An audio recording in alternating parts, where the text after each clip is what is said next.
NEET 2026 exam postpone ஆயிருக்கா, cancel ஆயிருக்கா? S, ஒரு நியூஸ் வந்திருக்கு. ஆனா அதற்கு பின்னாடி இருக்கும் உண்மை நிலவரம் என்ன?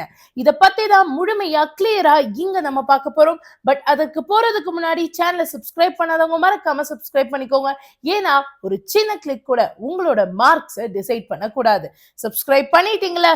Super. Let's start the game. First of all, National Commission for Allied and Healthcare Profession NCAHP இருந்து 2nd of March அன்னைக்கு ஒரு அப்டேட் வந்திருக்கு.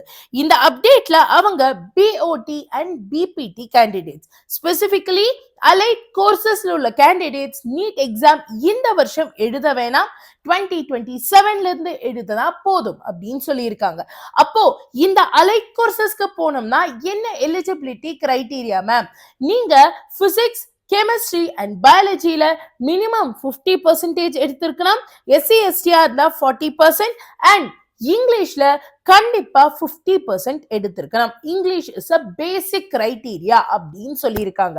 சோ இது NEET, MBBS, BDS or other courses affect பண்ணுமா அப்படின்னு கேட்டுக்கிட்டீங்கன்னா கிடையாது.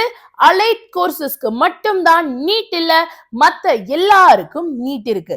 இது தெரியாம நிறைய பேர் எலெக்ஷன் வர்றதுனால நீட் கேன்சல் ஆயிருச்சு ஆர் அந்த காரணத்தினால நீட் கேன்சல் ஆயிருச்சுன்னு கேட்டிருப்பீங்க. ப்ளீஸ் யோசிக்காதீங்க, படிக்க ஆரம்பிச்சுக்கோங்க. Time is running. And yes, இந்த மாதிரியான அப்டேட்ஸ்க்கு சேனலை சப்ஸ்கிரைப் பண்ணிக்கோங்க. நன்றி, வணக்கம்.